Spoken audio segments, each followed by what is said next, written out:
Hey guys, welcome to MSV channel. நான் உங்கள் விஸ்வநாதன். நம்ம இன்றைக்கி பார்க்க போகிறது என்னென்னா, ரொம்ப அற்புதமான ஒரு குட்டி ஸ்டோரியை பற்றி தாங்க பார்க்க போகிறோம். ரொம்ப விழிப்புணர்வு உள்ள ஸ்டோரி. வீடியோவை ஸ்கிப் பண்ணாமல் பாருங்கள். ஒரு மனிதன் இவன் என்ன பண்ணுறான்னா, ஒரு அழகான குயிலை பார்க்குறான்.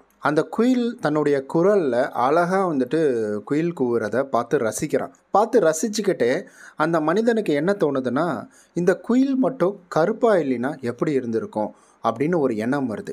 அப்போ நேராக அந்த குயில்கிட்ட போகிறான். அந்த குயிலை பார்த்து சொல்கிறான், நீ மட்டும் கருப்பாக இல்லைன்னா எவ்வளவு நல்லா இருக்கும். அழகாக நீ குயில் கூவுறியே, நீ கூவுறது ரொம்ப இனிமையாக இருக்குது. நீ மட்டும் கருப்பாக இல்லைன்னா எப்படி இருக்கும் அப்படின்ற ஒரு வார்த்தையை சொல்லி குயிலிடம் பேசுகிறாங்க. அந்த குயில் அமைதியாக இருக்குது. அப்போ அதே மனிதன் அந்த இடத்துலேருந்து நகர்ந்து போகிறான். நகர்ந்து போயிட்டு கடல்கிட்ட போய் நின்றுட்டுருக்கான். கடல் ரொம்ப அழகாக, ரொம்ப அலையெல்லாம் ரொம்ப அழகாக வருது. அதனுடைய சத்தம் எழுப்பும் தன்மை அப்படின்றது ரொம்ப அற்புதமாக இருக்குது. இதெல்லாம் பார்த்த உடனே மனிதனுக்கு ரொம்ப சந்தோஷம். அந்த மனிதனுக்கு ரொம்ப சந்தோஷம் அந்த இடத்துல அமர்ந்து இருக்கிறதுக்கு. அவன் அப்படியே யோசிச்சுக்கிட்டே தண்ணி தாகம் எடுக்குதுன்னு சொல்லிட்டு அந்த தண்ணியை எடுத்து குடிக்கிறான். தண்ணி எடுத்து குடிச்சோன்னு ஒரு உப்பு கரிக்குது. உப்பு கரித்த உடனே அந்த கடலை பார்த்து அவன் ஒரு கேள்வி கேட்குறான். இவ்வளோ அழகாக இருக்கிற இந்த கடலில் தண்ணி மட்டும் உப்பு கரிக்காமல் இருந்தால் எவ்வளவு நல்லா இருக்கும், எவ்வளவு சூப்பராக இருக்கும் அப்படின்ற மாதிரி கடலை பார்த்து கேட்குறான். கடலும் அந்த இடத்துல பதில் சொல்லாமல் அப்படியே அமைதியாக இருக்குதுங்க. இப்போ இவன் என்ன செய்கிறான்னா, கிளம்பி வீட்டுக்கு வந்துடுறான். வீட்டுக்கு வந்துட்டு இவன் ஒரு ரோஜாப்பூ வீட்டுக்காக வாங்கிட்டு வரான். எவ்வளவு அழகாக இருக்குது. ரோட்டில் பார்க்கக்குள்ளே அந்த ரோஜாப்பூவினுடைய அழகு அவனை ஈர்த்து அந்த ரோஜாப்பூவை வாங்க வைக்கிது. அந்த ரோஜாப்பூவை வாங்கிட்டு வரக்குள்ள அந்த ரோஜாப்பூ கையில் வாங்கி பிடிக்கிறான். கையில் முள்ளு குத்திடுது. முள்ளு குத்தின உடனே அந்த ரோஜாவை பார்த்து அவன் பேசுகிறான், உன்கிட்ட மட்டும் இந்த முள்ளு குத்தும் தன்மை இல்லைன்னா நீ இன்னும் எவ்வளவு அழகாக இருப்ப அப்படின்றத சொல்லி அந்த ரோஜாவிடம் பேசுகிறான் அவன்.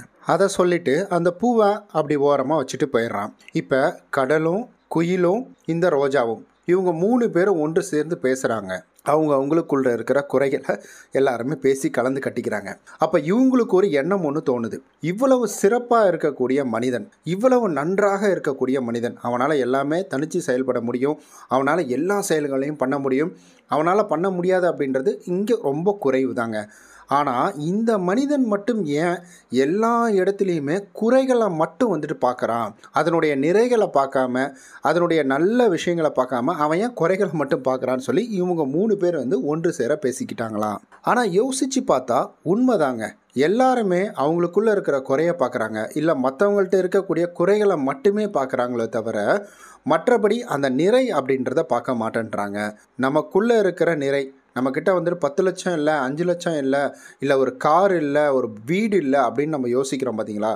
அப்போ நம்மக்கிட்ட கை கால் நல்லா இருக்குது, நம்மளாலையும் உழைத்து சம்பாதிக்க முடியும் அப்படின்ற ஒரு எண்ணம் மட்டும் ஏன் மனிதனுக்குள்ளே வரமாட்டேங்குது? ஒரு சிலருக்குள்ள இந்த ஒரு எண்ணம் அப்படின்றது ஏன் வரமாட்டேங்குது அப்படின்ற ஒரு கேள்வி இந்த இடத்துல எழுது.